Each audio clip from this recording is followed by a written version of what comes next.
them, they will tell you officiating is bad in Nigerian league. But when it favors them, they'll tell you officiating is getting better. Of course, just like the famous rapper Tupac will say, who do we believe in? Who do we believe in when it comes to the issue of officiating in Nigeria? Is it getting better or getting worse? Welcome to another edition of 3M Sports on Nigerian League, of course, on this station. My name is Sakimami, and with me in the studio today is a popular analyst, a Nigerian league grounded journalist and person of Jide Bodunde. Jide Bodunde, you're welcome to this program on 3M Sports. Thank you, Vincent. Good morning, and thanks for having me here.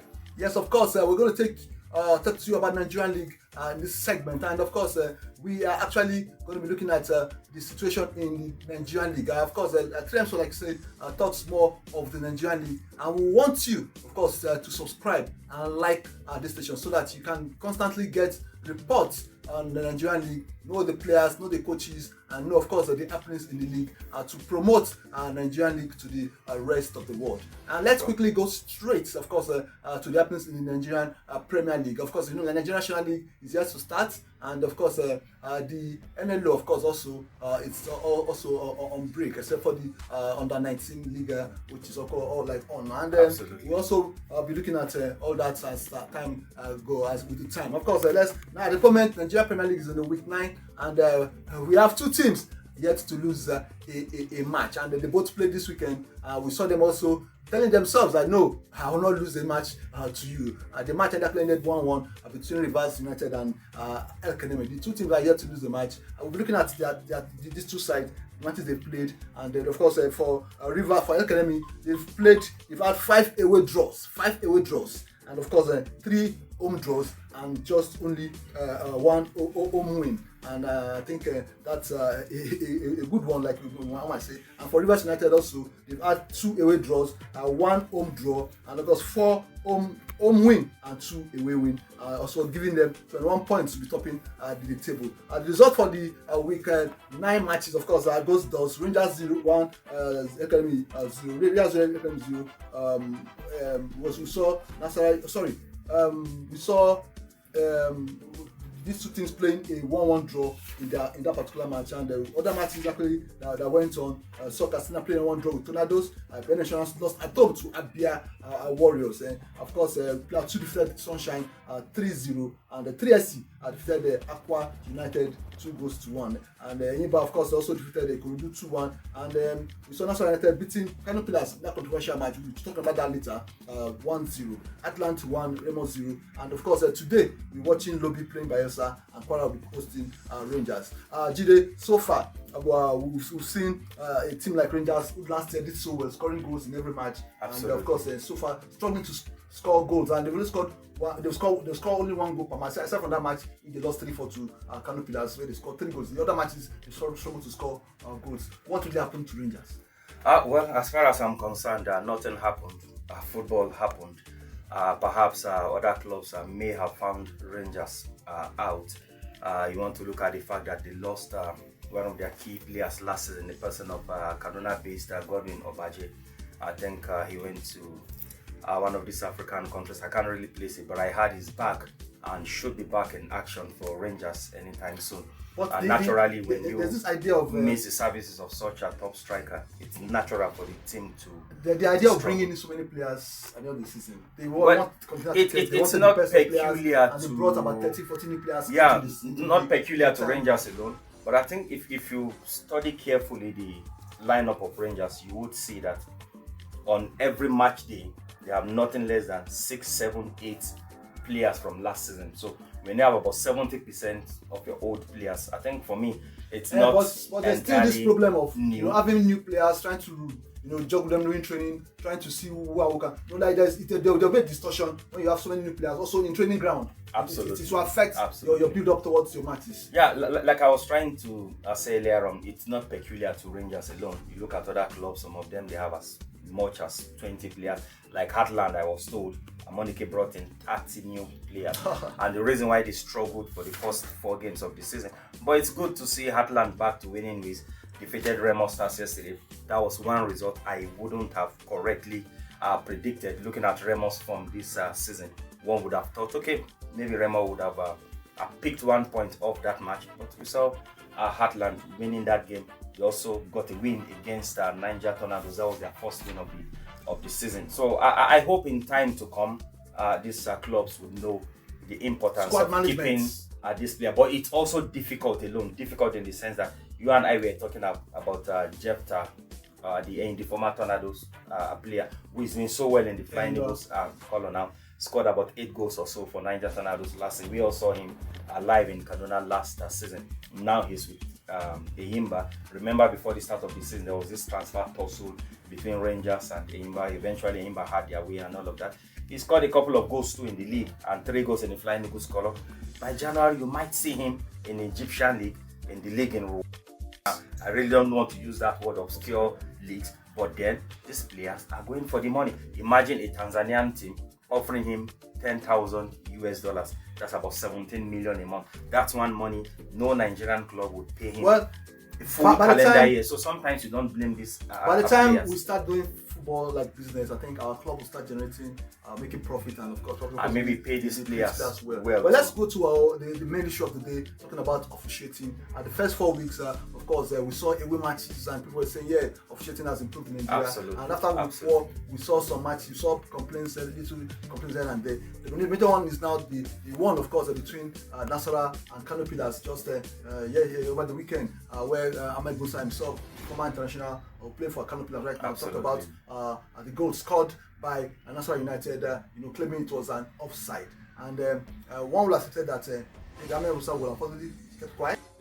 That was also looked by the referee. So with all these little pocket complaints, should one say that officiating is getting better, or I don't know, maybe the issue of VAR policy should come in now? The NFF, the NPFL should start working towards having that on ground, so that to be able to clear some issues like this, to make our league attractive to sponsors. Absolutely. And of course the rest of the world. I think for me, over the years, officiating have improved tremendously. Unlike in the past, where you rarely see away wins and all of that, and we saw teams going away from home. Niger Tornadoes in their first 2 games of the league opener already had 6 points away from home, 3 points against Akwara in Ilorin, and that 3 points against Plateau United in Jos. I think for me, officiating has improved. I think for Ahmed Musa, well, maybe he has the right to complain about officiating and all of that. I saw the video clip of that particular game too. And you see, sometimes our recording, camera angles, it's really difficult to tell. And like you rightly said again, if it does favor you, the referee is 100% perfect. But if it doesn't go your way, then the Nigerian league is bad. So for me, I think officiating has improved over the years. There's no perfect officiating anywhere. I quote you on that. There were talks yesterday about the late penalty awarded to West Ham against Manchester United yesterday in the EPL. A good number of people were of the opinion that shouldn't have been a penalty. And in a league where there's VAR, have all the gadgets, all the technology, and yet we've seen Arsenal also suffering the same fate this season. Can't really place the opponent now. Shouldn't have been a penalty, and all of that. So there's no perfect officiating anyway. We will get there, but I think for now, our clubs should really focus more on playing on the pitch and allow the referees to do let's look at that. Referees are not perfect anyway, but that does not mean there are no controversial referees. You can't take away that. But I tell you, a good number of these referees really doing their best. And when it goes wrong, I want to look at some of these errors as human error. So like the clip I saw yesterday, it was a free kick, it was a dead ball, and the player observed it, exactly, and the referee had to allow play go. And it's really difficult to tell if Anas Yusuf, one player who has gotten 2 hat-tricks already this season, is on 9 goals in 9 games, really doing fantastically well. Also another of Chan, exactly. Another player that I'm not sure if he would last more than a season in Nasarawa United. So it's difficult to keep this place. Well, before we actually go, let's quickly look at Tornadoes, a team, of course, who when Coach Magic got the job, he actually struggled to take away from relegation. And right now, they've played 4 matches at home, losing 1 and drawing 3. And away, they won 2, drawn 2 and lost 1. Yep. And for us in Kaduna, who worked with them last season, doing well in Kaduna, we're just hoping that they will bring them back to Kaduna, thinking that, of course, hoping that Kaduna will serve as a good ground for them, because if they are chopped up their matches at home, Sure. 9 points plus what they are right now, they will have been part of those the team shuttling between top 3. Absolutely. So, do we say the Mina ground actually not favorable for them, or the smallness of the pitch is what is affecting them? Because a team can go there, play defensive, counter and get a goal, or play defensive all through and not allow them to play that kind of football. Well, I'm not sure if the pitch has anything to do with that. I think it's more of a psychological problem. You're talking about a ground where they've been away from in the last 4 or 5 seasons. Kaduna have been their ground, and a fertile one too. Yeah. If I must add, for Niger Tornadoes from the era of Coach Bala Mohammed, and to the technical advisor that was sacked before Coach Majin was handed over the job on a permanent basis. I think it has to do more of a psychological issue coming to, yes, your home ground, but it's more like an away ground. The psychological aspect of it, that okay, we're playing in Mina, looking at the number of players that are not indigenous of Mina, like a new environment, the pressure from the fans and all of that. I think Niger Tornadoes would get better. You want to look at a team that have lost just once. They've lost twice all season. They lost one against Heartland away from home, and of course in week 7, or was it week 8 now, against Rivers United. So I think they would come good. Coach Majin has really done well. He's made some really exciting recruitment, and I think that's one man who is under-celebrated. A silent worker. I do not really want to, I don't believe in that nomenclature of silent achiever. When you are achieving, no achievement is silent. So I think it's one man that with time, if he continues this way, just a matter of time. One should also appreciate the recognition of Tornadoes for actually absolutely retaining him. I think from my position, it's just the best thing to do, because a man that was given the job on interim basis, and last season I think he won also about 3 matches away from home. I think he defeated Bendel Insurance and has continued this season, and defeated a couple of clubs away from home, and steered the team comfortably out of relegation. And this season too, he's continued in that same way. I hope the management would understand with him that sometimes when you're away from your home for such a long period of time, it's only natural to struggle in the first few games. But I know perhaps a win against 3SC in week 10 at the same Kotongora stadium in Mina might just open the floodgate. But looking at where Tornadoes are 13th on the log, it does not reflect a team who had gained 8 points away from home, but coming back at home, nothing to really write home about. So I think Niger Tornadoes would bounce back, and I also hope that the management would be patient with him, just like Ikorodu United struggling at the start of the season, but they had Coach Bright resign, and after a few games, Coach Nuruddin, can't place his surname now, was given the job, and since he's been announced, just yesterday against Eyimba, they were that close, picking 1 point away from home. This same team had run away from home against Heartland, and also against Aquara United. So it's just about keeping faith in your coach, setting a realistic target. And I also think one of the problems why some club management, sorry I had to say this, is because they're not just patient enough, punching above their weight. The truth is, West Ham or Aston Villa, for example, cannot tell the coach that, look, our target is to win the EPL. Because the quality of players, the financial backing in terms of wage, structure, players, quality and all of that, a top 4 years is a realistic target. But you can't tell a West Ham coach, for example, that, look, we're giving you a target to win the league. And that's exactly what some club administrators do.